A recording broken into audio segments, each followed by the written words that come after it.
Okay, so dear Dhamma practitioners, be comfortable yourself and relax your body. Keep your back straight and neck head straight in one line and your right palm on your left. So gently close your eyes and bring attention to this bell sound. And while you're focusing to the sound, mentally relax your body, relax your mind, and relax your breathing with your thoughts. So do nothing extra. Just follow the sound, please.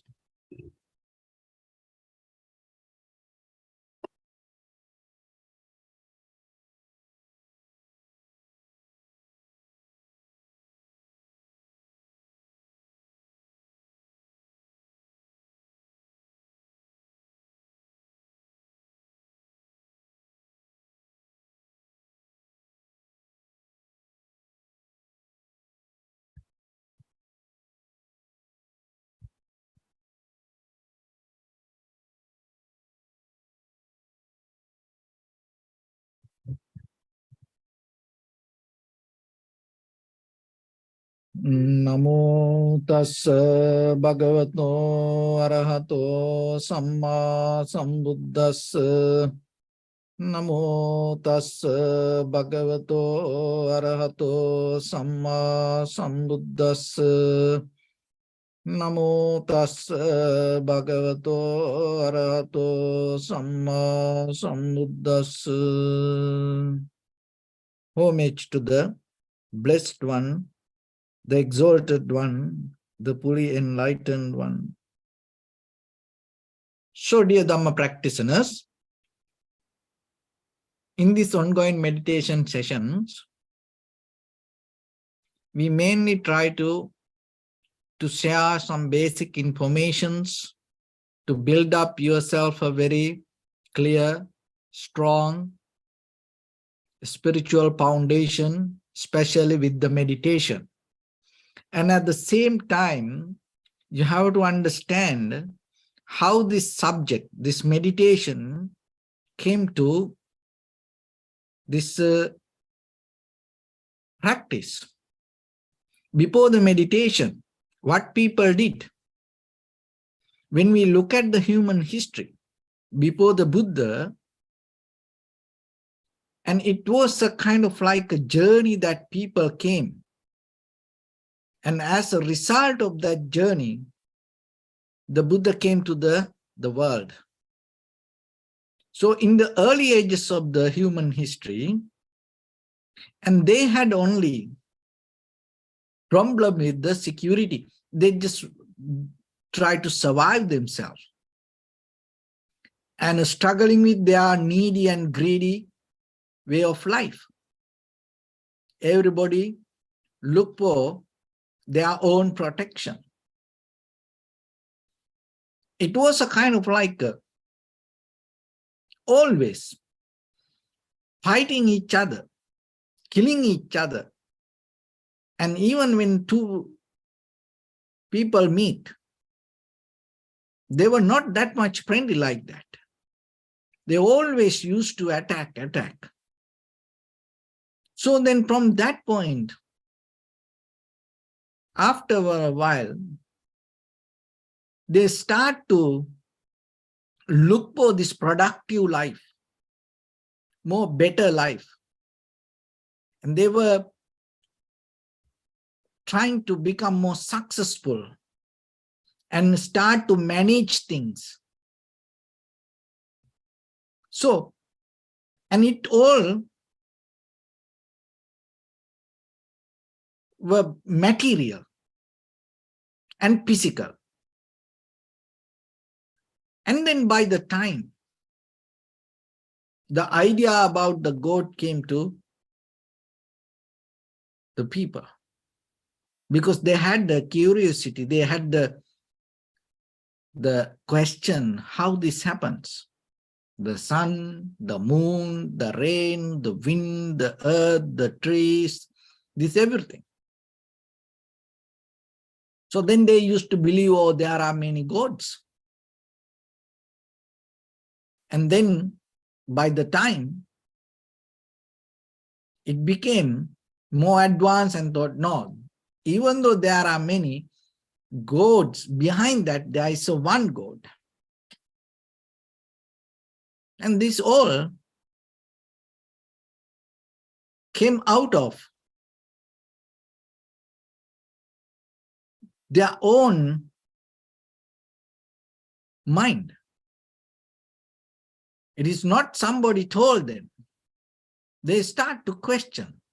They start to look. And as a result of that, they came with that solutions. It's kind of like a bounce back their own mind.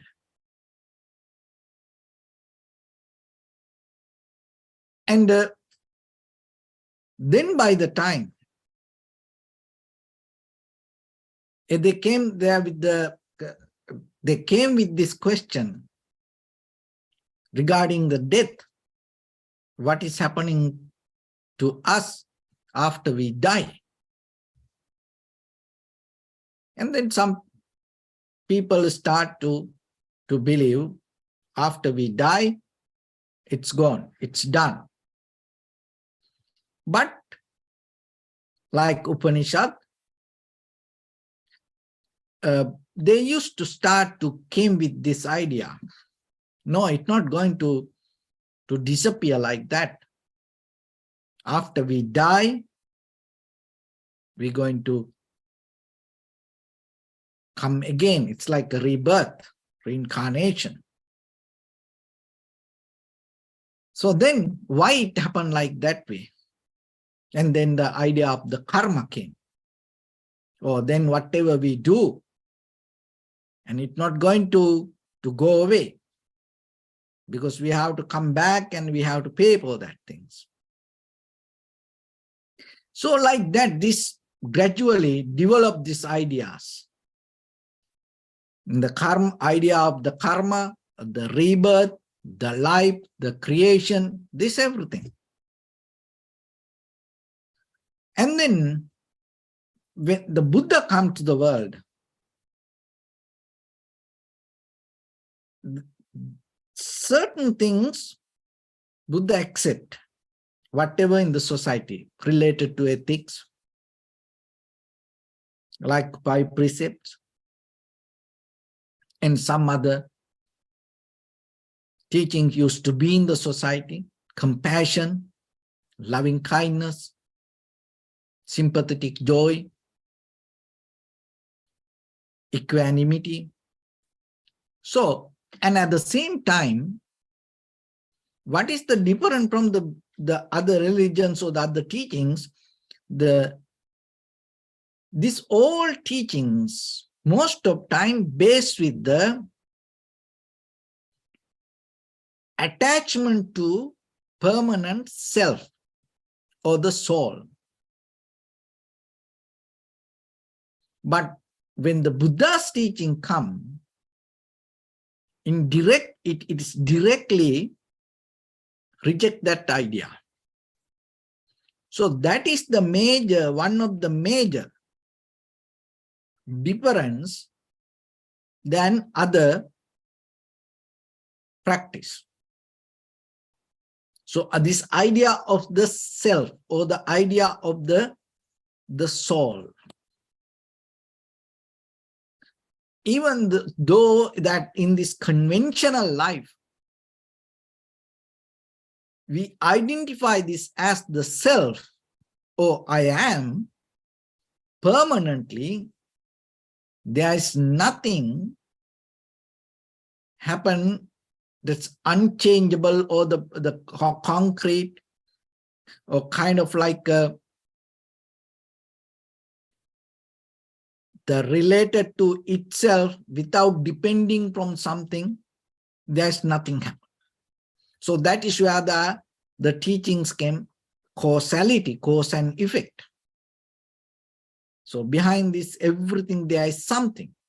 Maybe we can't see it. So how the Buddha came to this understanding, that is the very important part. It is, one of the thing is momentary awareness. Another one is the direct perception. Those are the two things especially need to understand how things come to be as they are. Momentary awareness is not, we can depend on our past most of time in day-to-day life. That means that our experience, sometimes deeply our subconscious mind depend on our past experience.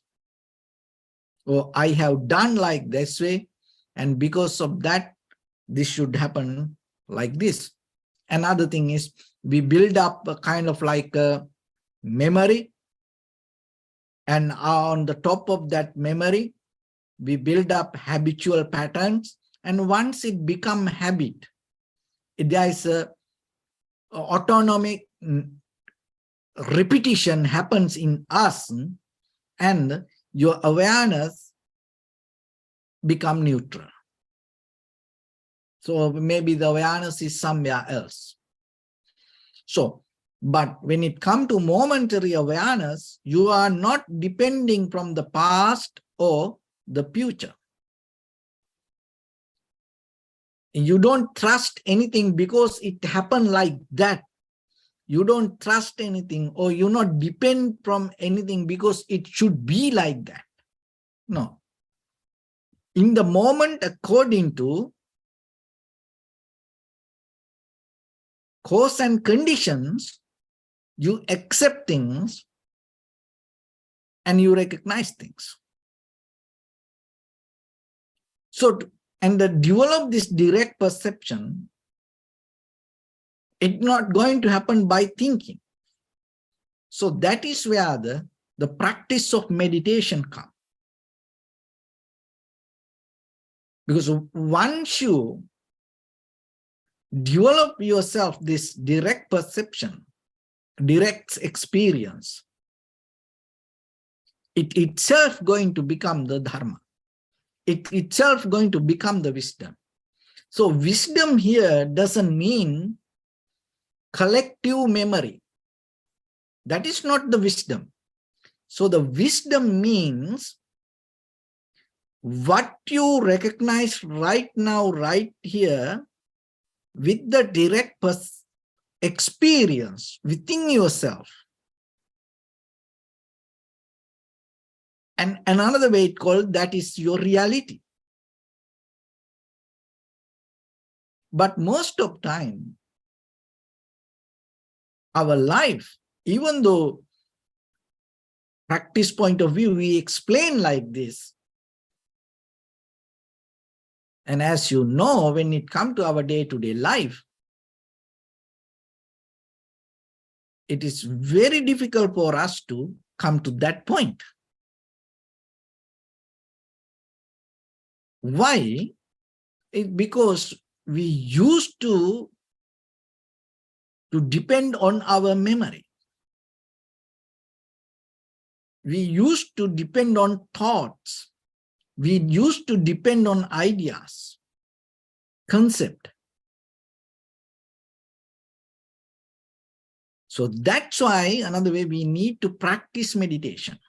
And other thing is, when you come to this direct experience, when you tune to your reality, momentary awareness, with the momentary awareness, you are capable to understand, not because of past or not because of future. Right now, in this very moment, you have the ability to change your life. This means according to your conscious decision, that you can change your life for tomorrow. So another way, the heaven and hell in you, success or failure in you, right now. So how much you are skillful to bring it out or create out of your own hands. It is your own responsibility. When you fail to do that, maybe you try to get the help out of somebody or something. So that doesn't work. So tap into you, look into yourself, ponder to you and see what you build up in you, what you create in you, and what kind of life you develop in you. Because if you recognize that, if it is profitable for you and for others, you can keep continuing. So otherwise, if it is not profitable for you and for others, you have to change it. So changing means you can't ask the help from somebody. Someone can't pray for you to bring the change to your own life. It is just by seeing yourself, you have to take this conscious decision.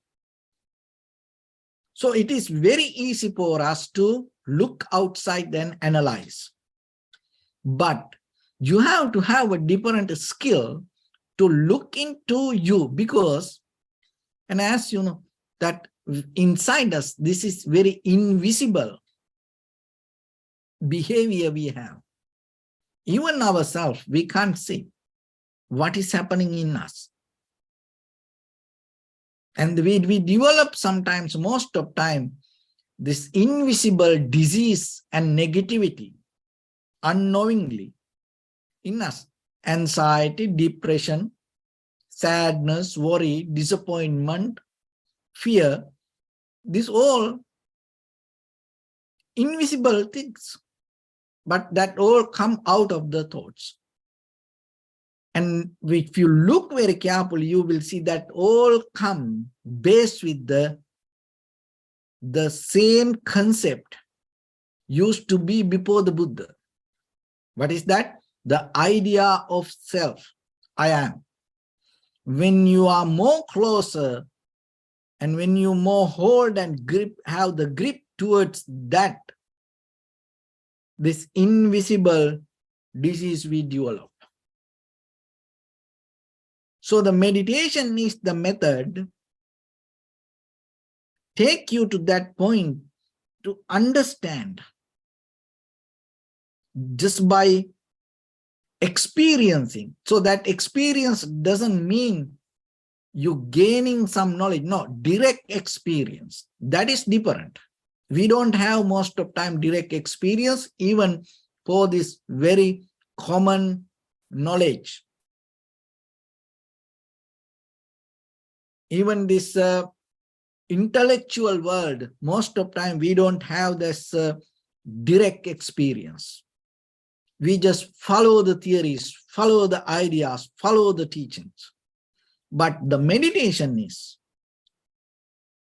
the method, not about teachings, but about the very behavior of life you experience. That is totally different. You know, most of time people try to practice meditation having some idea or kind of like teachings or the Dharma in their head, and they try to experience it through the practice. No, it is not the very purpose of meditation. You have to sit for meditation to experience the life and see the very nature of life in this very moment, right now, right here, what is happening in you with your body, with the sensation or the feelings, the thoughts. So what is really happening? And ponder it to that.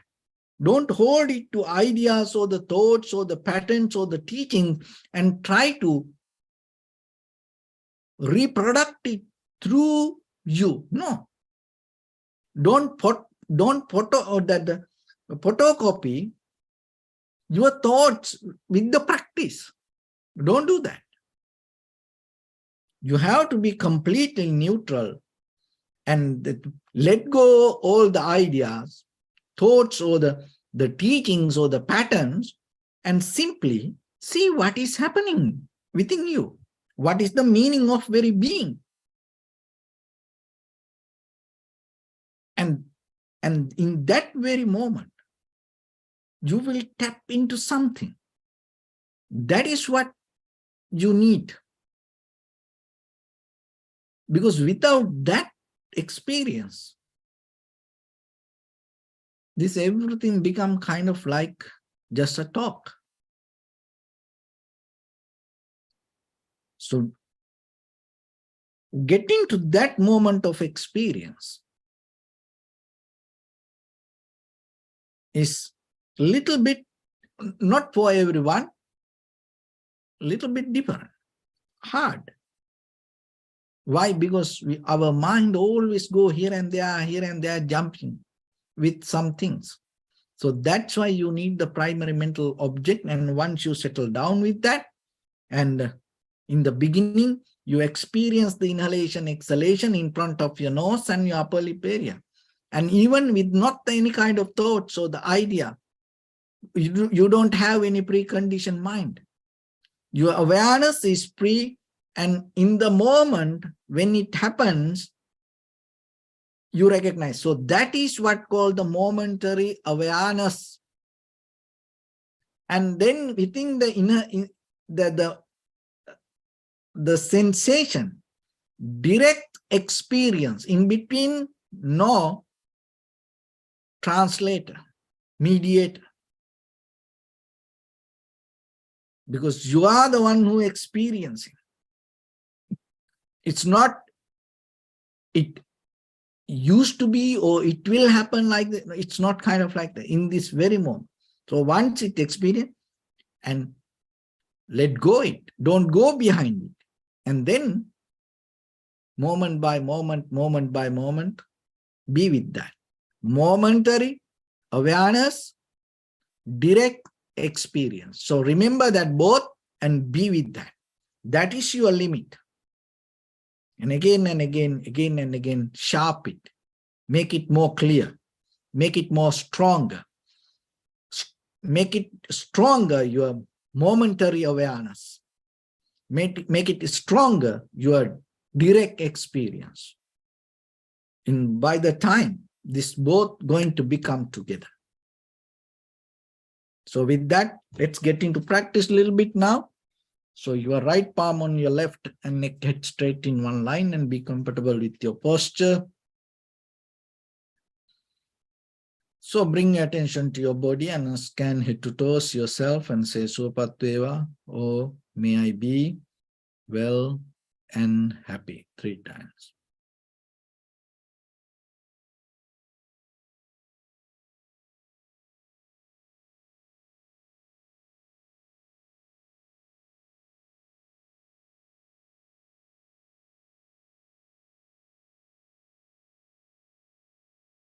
Take a moment and think. We gathered here in this moment to practice this ancient meditation technique.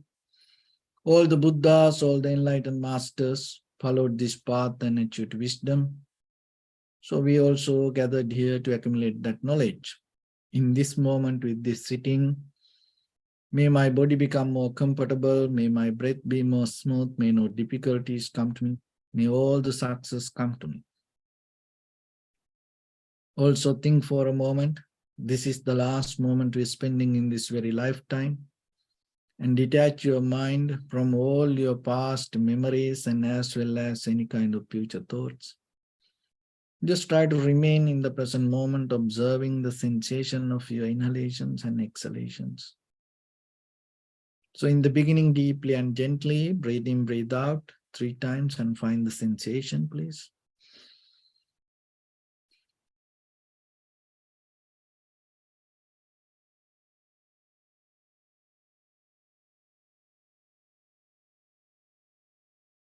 And allow your inhalations, exhalations happen itself.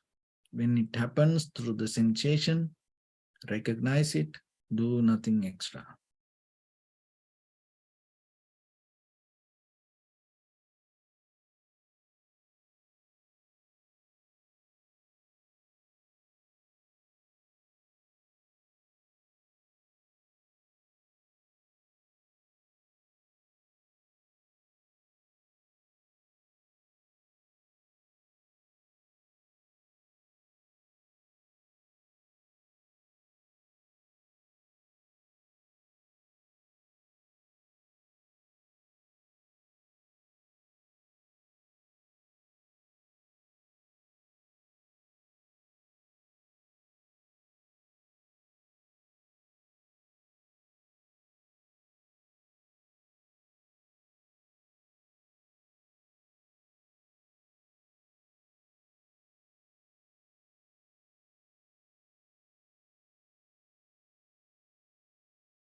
Bring your attention to your body, please. Observe your posture.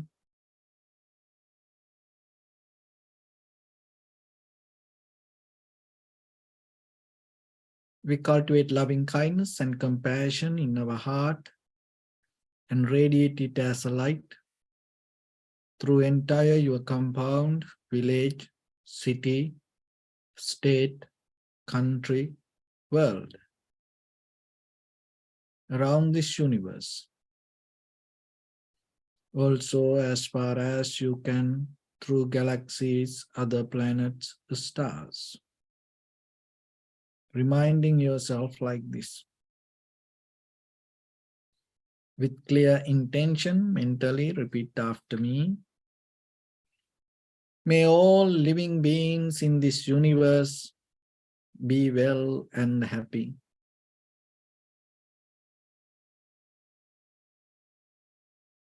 May everyone be happy and safe. And may their hearts be filled with joy. May all living beings live in security and in peace. Beings who are frail or strong, tall or short, big or small, visible or not visible, near or far away.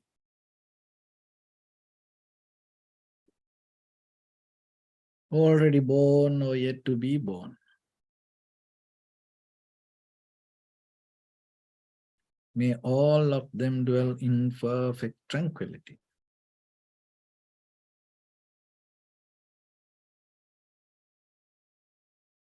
Let no one do harm to anyone. Let no one put the life of anyone in danger. Let no one out of anger or ill will wish anyone any harm.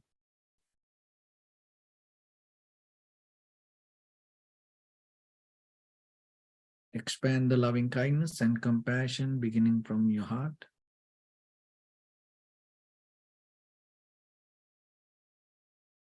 Forward.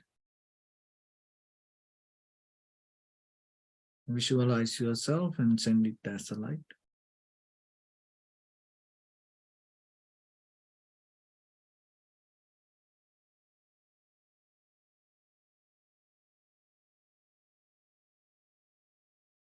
To your backside.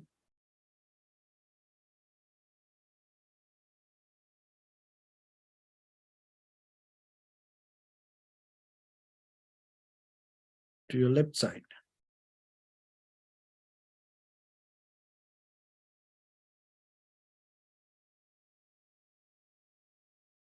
And to your right side.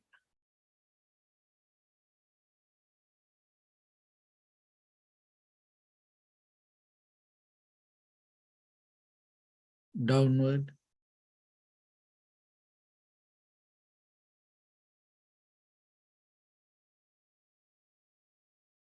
And upward.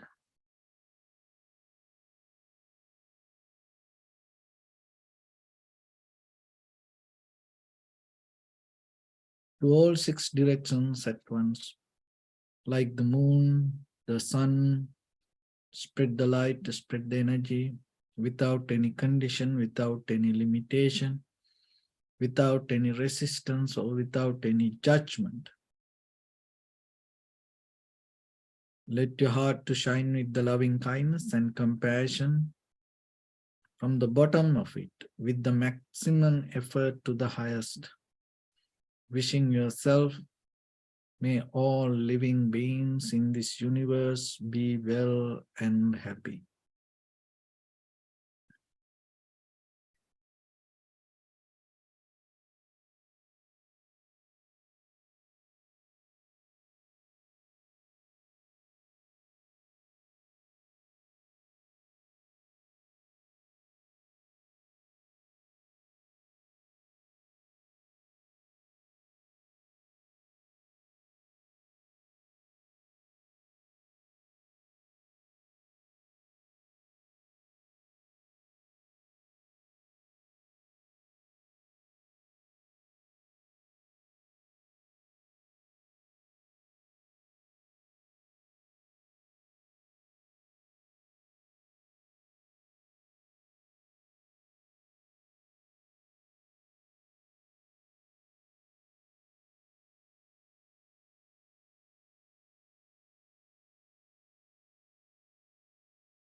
Say sadhu, sadhu, sadhu.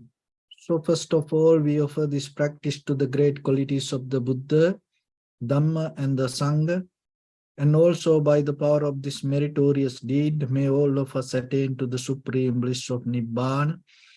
May all your guardian angels and deities will receive these merits and increase their longevity and protect all of you from any kind of planetary influences or any ill effects.